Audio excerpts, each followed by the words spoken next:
13 के न्यूमेरिकल के लिए सबसे पहले जो हमने फॉर्मूलाज पढ़े हुए हैं वो जरा साइड पे मैं डिस्कस कर लेता हूं, फिर उसको न्यूमेरिकल शुरू करते हैं। इस चैप्टर के अंदर जो सबसे पहली चीज हमने स्टडी की है वो हमने स्टडी की है किसके बारे में, करंट के बारे में। तो करंट को हम I लिखते हैं और ये किसके बराबर होता है, Q divided by T, right. तो current I is equal to Q divided by T। ये करंट का फॉर्मूला है हमारे पास, एक ये याद रखना है। दूसरा ये फॉर्मूला भी वैलिड रहेगा जो कि हमने चैप्टर नंबर 12 के अंदर पढ़ा था कि Q किसके बराबर है, NE के बराबर है। जो हमने वहां पे डिस्कस किया था, चार्ज क्या होता है, क्वांटाइज होता है। ओके, तो N क्या है, नंबर ऑफ चार्जेस है, E क्या है, इलेक्ट्रॉन या प्रोटॉन का चार्ज, यानी फंडामेंटल जो चार्ज है वो हमारे पास E है, 1.6 10⁻⁻19 कूलम, ये E है। ओके, एक तो हमने ये फॉर्मूला पढ़ रखा हुआ है और इसके अलावा हमारे पास जो फॉर्मूलाज हैं वो फॉर्मूले भी हम लोग जरा डिस्कस कर लेते हैं। हमने इस चैप्टर में एक फॉर्मूला पढ़ा है, कौन सा, R is equal to rho L upon A, ये वाला फॉर्मूला हमने पढ़ रखा है। तो इस फॉर्मूले को मुख्तलिफ जो वेरिएशन है वो मैंने थ्योरी में डिस्कस की थी कि एरिया की वैल्यू डिफरेंट हो सकती है। मिसाल के तौर पे एरिया को हम पाई R स्क्वायर भी लिखते हैं अगर सर्कुलर एरिया हुआ, तो रो L upon pi R square, A की जगह पे क्या आ जाएगा, पाई R स्क्वायर हमारे पास आ जाएगा। दूसरा मैंने बताया था कि ये फॉर्मूला बेसिकली 0 डिग्री टेम्परेचर के ऊपर रेजिस्टेंस बताता है, इसके लिए भी ये हम इस्तेमाल करते हैं। इसके अलावा हमारे पास पावर का फॉर्मूला है, पावर का formula electrical power basic formula है वोल्टेजेस मल्टीप्लाई बाय करंट, जिसको हम किस तरह चेंज कर लेते हैं, हम चेंज कर लेते हैं इसको I स्क्वायर R में और इसको चेंज कर लेते हैं V स्क्वायर अपॉन R में। तो ये कुछ बेसिक हमारे पास चीजें हैं जो कि हमें फॉर्मूलाज याद रहने चाहिए। और बस हम न्यूमेरिकल स्टार्ट करते हैं, ठीक है। पेज नंबर 106 पे पहले न्यूमेरिकल में कह रहे हैं सर्टेन बैटरी है is rated 80 ampere hour. 80 ampere, ampere किसका यूनिट है, करंट, और आवर किसका यूनिट है, टाइम का। तो ये मैं कर रहा हूं 13.1, सो करंट इज 80 एम्पियर और टाइम जो है वो है मेरे पास 1 आवर, और मैं जानता हूं 1 आवर कितने सेकंड्स के बराबर होता है, 3600 सेकंड्स के। एक आवर में 3600 सेकंड्स होता है हमारे पास।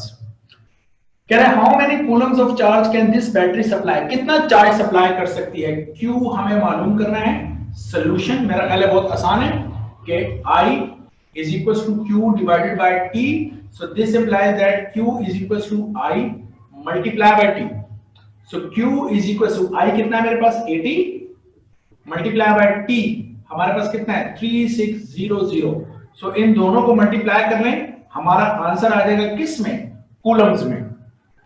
मेरा ख्याल है आंसर न्यूमेरिकल 13.2।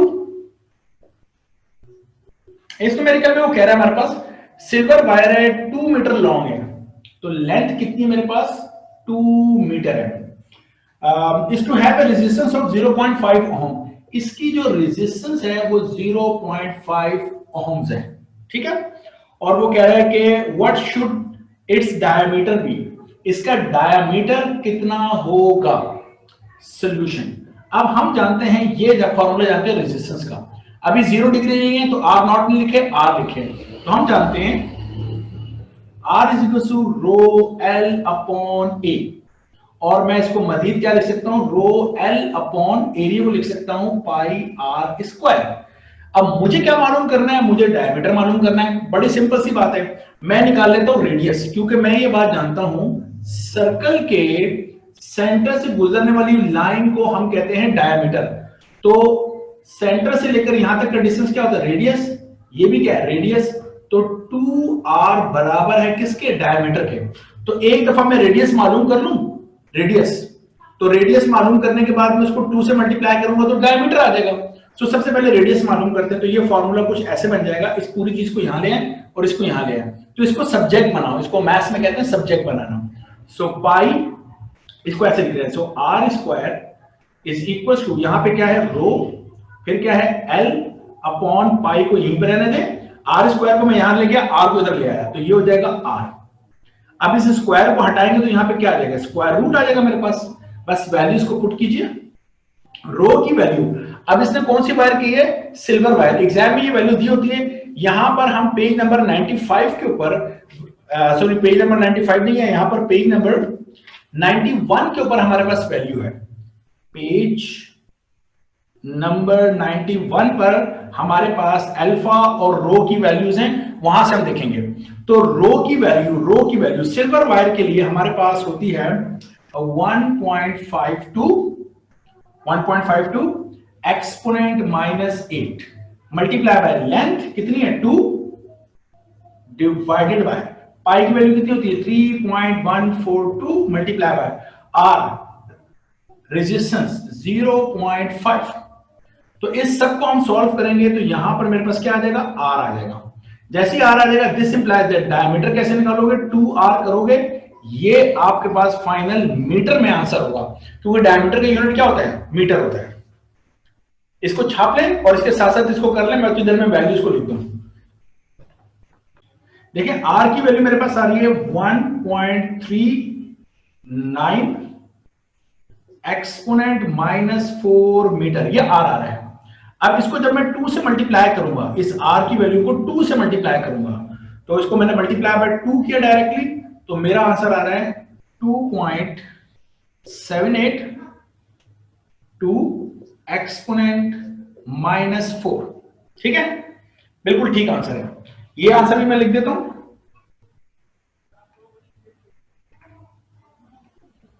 तो ये आ रहा है 288 एंड 30, जिसको साइंटिफिक नोटेशन के अंदर आप लोग कैसे लिखेंगे, पॉइंट एंड में ना, तो 0.1 2 3 4 5 2.88 exponent 5 coulomb.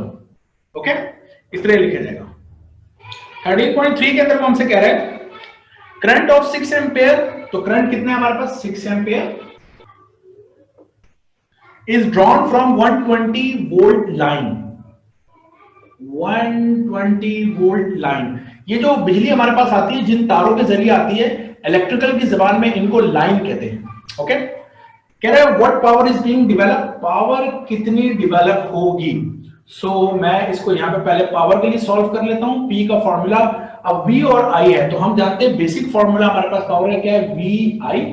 So P is equal to, V कितना है मेरे पास 120 और I कितना है मेरे पास 6, तो 12 6 72, साथ में 0 लगा दिया वॉट। तो ये हमारे पास पावर का आंसर आ गया 720 what. How much energy in joule, अब हमें बतानी है क्या चीज, energy in joule question mark, और हमें बतानी है किसमें, एनर्जी इन किलोवाट आवर में, इन दोनों में बतानी है। कोई इशू नहीं है। देखो ये कैसे करना है हम लोगों ने, एज वी नो, जैसा कि हम जानते हैं कि पावर का जो बेसिक फॉर्मूला है वो हमारे पास क्या है, एनर्जी, या जिसको हम क्या बोलते हैं, वर्क कहते हैं, डिवाइडेड बाय हमारे पास क्या है, टाइम। तो इसका मतलब है अगर मैं एनर्जी की बात करता हूं, जिसको मैं E से लिख रहा हूं, तो पावर को टाइम से क्या करना पड़ेगा, मल्टीप्लाई करना पड़ेगा। तो पावर को टाइम से मल्टीप्लाई कर दो तो एनर्जी आ जाएगी। अब वो कितने टाइम के लिए कह रहा है, if the current is drawn steadily for 1 week, अगर करंट हमने कितने टाइम तक, 1 हफ्ते तक ड्रॉ किया है, तो 1 हफ्ते का मतलब होता है कितना, 7 डेज, और हर दिन में कितने आवर होते हैं, 24 आवर होते हैं, और हर आवर में 3600 सेकंड होते हैं। तो यहां से हमारे पास टाइम आ जाएगा। तो इस टाइम को हम कैलकुलेट कर लेते हैं। ठीक है, 7 multiply by 24 multiply by 3600, so that will be 604800 second, right. अब हम क्या करते हैं, यहां एनर्जी के फॉर्मूले में पुट करते हैं। So E is equal to power, मैं कैलकुलेट कर चुका हूं कितना, 720, और टाइम मेरे पास कितना है 604800। तो ये आंसर, यानी इन दोनों को हम मल्टीप्लाई कर देते हैं, तो ये आंसर बन गया हमारे पास। और साइंटिफिक नोटेशन में इसको मैं लिख देता हूं, ये बन गया 4.35 एक्सपोनेंट 8 जूल। अब मैंने यहां पे जूल क्यों लिखा है, इसकी वजह ये है कि जब हम बेसिक फॉर्मूला यूज कर रहे होते हैं तो बेसिक फॉर्मूले में हमने सारे यूनिट किस में रखे हुए हैं, हमने एसआई यूनिट रखे, मैट्रिक सिस्टम यूज किया। तो एसआई यूनिट का मतलब यह है कि पावर वॉट में होती है, एनर्जी जूल में होती है, टाइम सेकंड में होता है। ये मैंने थ्योरी में बात की थी। तो जूल डिवाइडेड बाय सेकंड को हम वॉट कहते हैं। तो इसका मतलब है कि टाइम सेकंड में हो, पावर वॉट में हो, तो एनर्जी किस में होगी, जूल में आएगी। लेकिन वो कह रहा है कि किलोवाट आवर में ही बताओ। तो अब आपको याद होगा मैंने किलोवाट आवर आपको बताया था कि 1 किलोवाट आवर किसके बराबर होता है। याद रखिए, बड़ी सिंपल सी बात है, जब भी जूल से एनर्जी आपने जो भी आंसर इन किसमें है, जूल में है, उसको आप डिवाइड कर दें 3.6 10⁻⁶ से, तो आपको याद होगा 3.6 10⁻⁶, ये वैल्यू होती है 1 किलोवाट आवर में। 1 किलोवाट आवर में इतने जूल होते हैं। तो बस अब सिंपल हो गया मामला, आंसर इन जूल, जूल वाला आंसर कितना है 4.35 10⁸ डिवाइडेड बाय 3.6 10⁻⁶, तो जवाब किलोवाट आवर में आ जाएगा। तो मैं इन दोनों को डिवाइड कर लेता हूं, ठीक है। इस डिवाइडेड बाय 3.6 एक्सपोनेंट 6, सो मेरा आंसर आ रहा है 120.96 किलोवाट आवर। ओके, मेरा ख्याल है बिल्कुल ठीक है। 120.83 120.96 बिल्कुल ठीक आंसर है मेरा। और 4.35 एक्सपोनेंट 8 बिल्कुल सही आ रहा है, बुक वाला आ रहा है। So this is the numerical. अब इस न्यूमेरिकल को आप लिख लीजिए स्पीड से। बिल्कुल इसी तरह का सेम न्यूमेरिकल हमारे पास न्यूमेरिकल नंबर 21 है। तो मैं डायरेक्टली 21 न्यूमेरिकल भी आपसे डिस्कस कर लेता हूं। नंबर 21 ये बिल्कुल सेम न्यूमेरिकल नंबर 3 की तरह, इसलिए एक साथ करके इसे जान छुड़ाते हैं, ठीक है। कह रहा है 240 वोल्ट क्लॉथ ड्रायर, कपड़े सुखाने वाला ड्रायर है, लेकिन उसके वोल्टेजेस कितने हैं, वो कह रहा है कि 240 वोल्ट है हमारे पास। And draws a current of 15 ampere, और जो करंट ड्रॉ कर रहा है वो 15 एम्पियर है। How much energy in kilowatt, हमें एनर्जी बतानी है इन किलोवाट आवर में।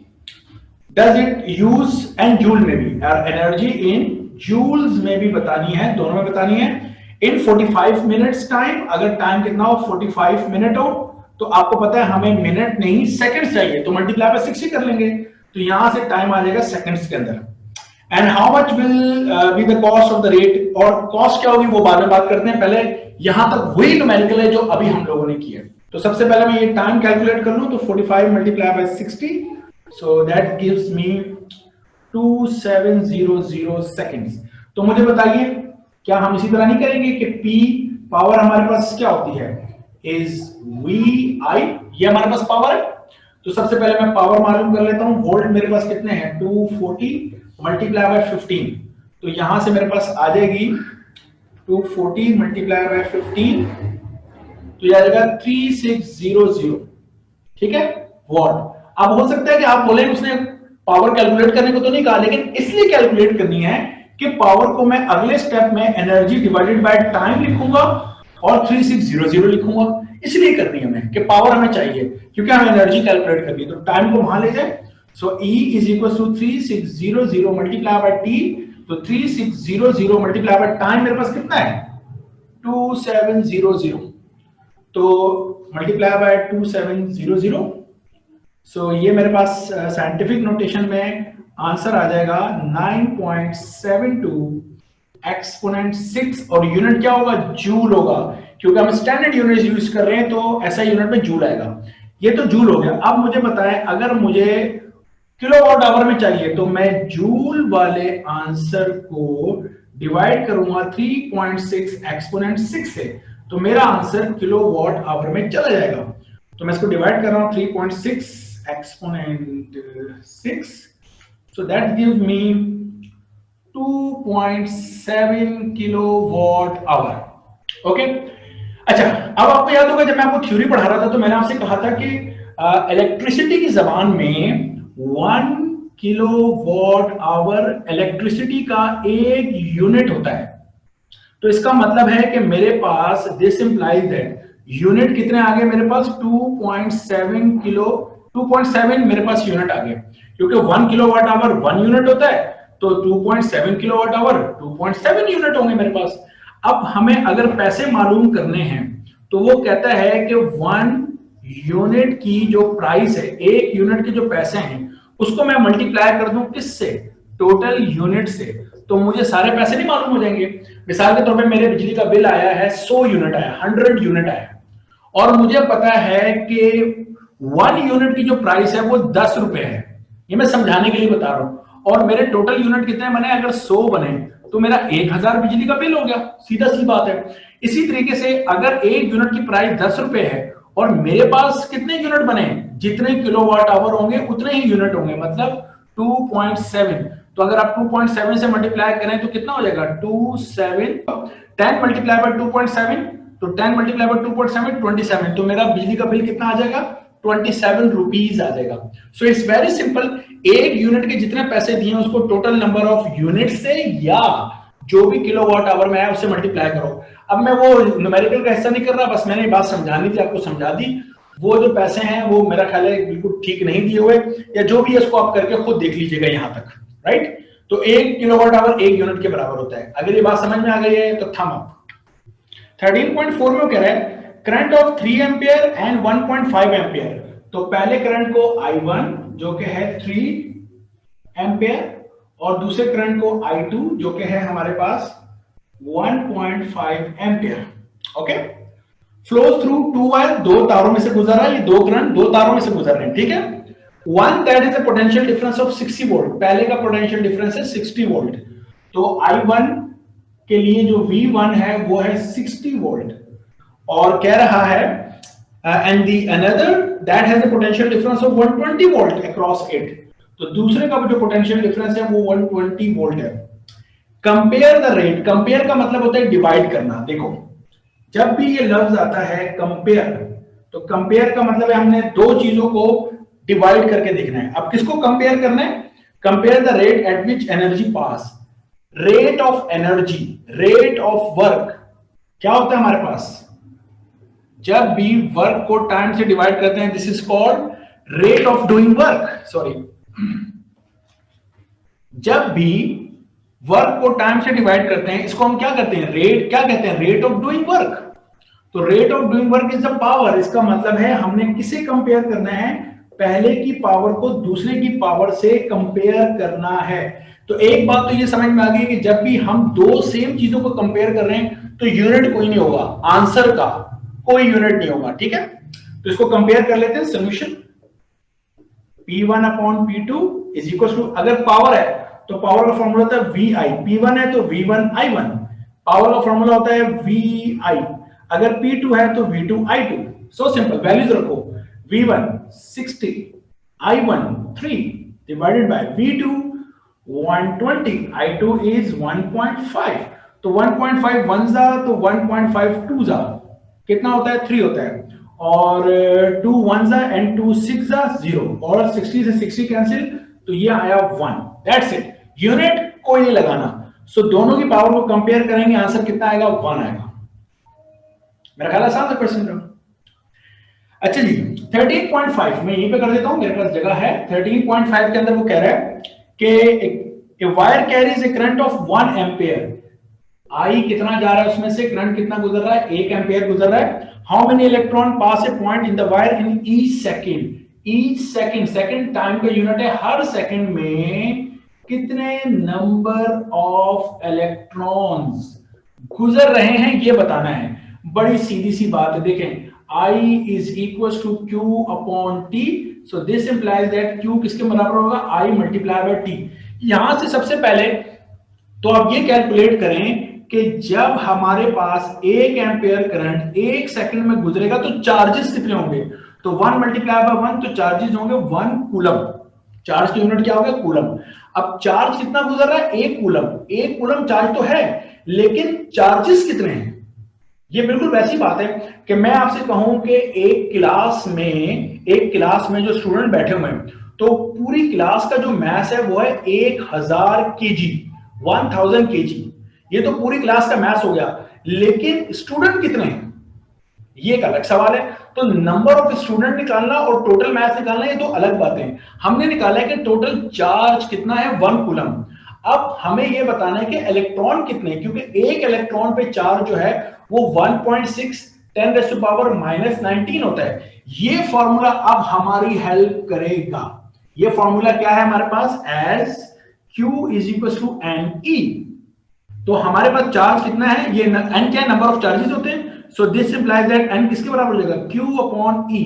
तो हमारे पास चार्ज कितना है, 1 कूलम है, और एक इलेक्ट्रॉन पे जो चार्ज होता है 1.6 एक्सपोनेंट -19 होता है। तो इन दोनों को हम डिवाइड कर लेते हैं, तो हमारा आंसर ये जो बुक में दिया है बिल्कुल ठीक है, 6.3 एंड 10⁻18 इलेक्ट्रॉन्स। ठीक है, this is the answer.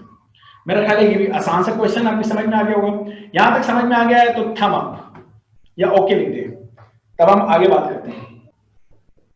13.6 electric drill है, ड्रिल मशीन होती है, रेटेड एट 400 वॉट। अब उसने नहीं बताया कि क्या है, लेकिन उसने लिखा है 400 वॉट। तो वॉट किसका यूनिट है, पावर का ना, तो मुझे पता चल गया दिस इज पावर।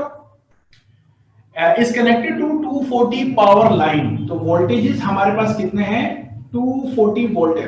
कह रहा है how much current does it draw, कितना करंट ड्रॉ करेगा।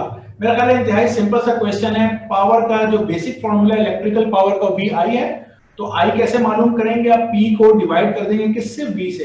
तो P कितना है 400 और V कितना आपके पास 240।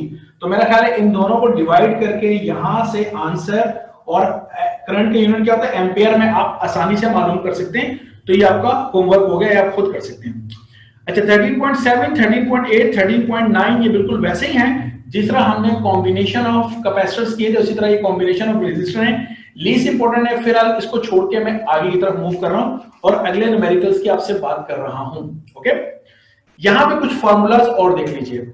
मैंने E बाय एम कह रहा हूं, मैंने आपको इलेक्ट्रोमोटिव फोर्स EMF मैंने आपको समझाया था, वीडियो मैंने आपसे शेयर की थी, उसमें मैंने आपको समझाया था कि जो EMF है उसका जो फॉर्मूला है वोल्टेजेस यानी पोटेंशियल डिफरेंस और EMF का, वो फॉर्मूला क्या होता है कि V बराबर होता है E माइनस IR। ठीक है, ये बात सही है। V किसके बराबर है, E माइनस IR के हमारे पास बराबर है। और इसमें I करंट है, R क्या है, internal resistance of the battery, E क्या है, EMF, और V क्या होता है, इसे हम वोल्टेजेस या इसको हम कहते हैं टर्मिनल वोल्टेजेस। जो V है हमारे पास, this is called terminal voltages.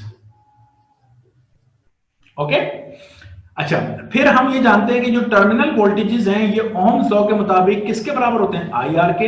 ये फॉर्मूला भी हमें याद रहना चाहिए। तो V is equal to IR, ohm's law, ये भी हमारे सामने है। और ये जो टर्मिनल वोल्टेजेस है उसी के लिए मैंने ओह्म्स लॉ यूज किया। ये EMF है, और ये फॉर्मूला हम कब यूज करते हैं, मैंने इस वीडियो में आपको बताया था, जब हम किसी बैटरी को यूज कर रहे होते हैं।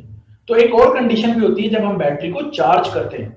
तो आपने देखा होगा कि मोबाइल को हम जब मोबाइल इस्तेमाल करते हैं तो we are using the battery of the mobile, लेकिन हम मोबाइल को चार्ज भी तो करते हैं। तो जब हम चार्ज करते हैं तो तब मैंने आपको फॉर्मूला बताया था कि ये formula V is equal to E plus IR हो जाता है। तो ये कब है, जब हम बैटरी को क्या कर रहे होते हैं, चार्ज। तो इसको मैं लिख देता हूं कि this is charging a battery. ये चार्जिंग के लिए है और ये बैटरी को यूज करने के लिए है। अगर ये बात आपकी समझ में आ गई, आपने वीडियो देखी है, तो थम अप करें ताकि मैं न्यूमेरिकल की तरफ मूव करूं।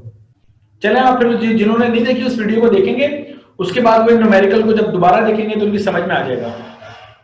13.7, 13.8, 13.9 कोई होमवर्क नहीं है। मैं कह रहा हूं अभी इनको छोड़ें, आगे बात करें इनके बारे में, बाद में बात करेंगे, देख लेंगे इनको क्या करना है। ठीक है, 13.10 इस न्यूमेरिकल को कर रहे हैं। देखिए कह रहा है source of what potential difference, source का पोटेंशियल डिफरेंस क्या है हमारे पास, ये वो कह रहा है is needed to charge a battery, charge a battery, charging वाला ये वाला फॉर्मूला इस्तेमाल होगा, देख लेंगे, यूज नहीं, चार्जिंग अ बैटरी। तो लफ्ज बहुत अहम है न्यूमेरिकल में। तो कह रहा है source of what potential difference, potential difference, source के पोटेंशियल डिफरेंस हमारे पास क्या है, ये वो कह रहा है हमसे, is needed to charge a battery. मैं लिख देता हूं चार्ज अ बैटरी, ये लफ्ज मैं सिर्फ आपके लिए लिख रहा हूं ताकि आपको फॉर्मूले की सिलेक्शन में आसानी हो। ऑफ 20 वोल्ट EMF, जिसके EMF E कितने हैं, 20 वोल्ट हैं, EMF का यूनिट भी वोल्ट होता है। इंटरनल रेजिस्टेंस जिसको स्मॉल r कहते हैं, इंटरनल रेजिस्टेंस है हमारे पास 0.1 ohms और at the rate of 70 ampere, और जो करंट उसमें से गुजर रहा है वो 70 एम्पियर है। मैंने एम्पियर से पहचाना ये करंट है। तो सोल्यूशन मुझे पता चल गया, मुझे फॉर्मूला यूज करना चाहिए E प्लस आई आर। क्यों? क्योंकि मैं बैटरी को क्या कर रहा हूं, चार्ज कर रहा हूं। So V is equal to E मेरे पास कितना है 20 प्लस I कितना है मेरे पास 70 मल्टीप्लाई बाय R कितना है 0.1। So V is equal to 20 plus 70 multiply by 0.1, it is 7। So the answer is 27 और यूनिट क्या है, वोल्ट्स। मेरा ख्याल है ये आसान न्यूमेरिकल है, आपकी समझ में आ गया होगा। अगर आपने ईएमएफ के टॉपिक को पढ़ा हुआ है तो पीस ऑफ केक ये न्यूमेरिकल।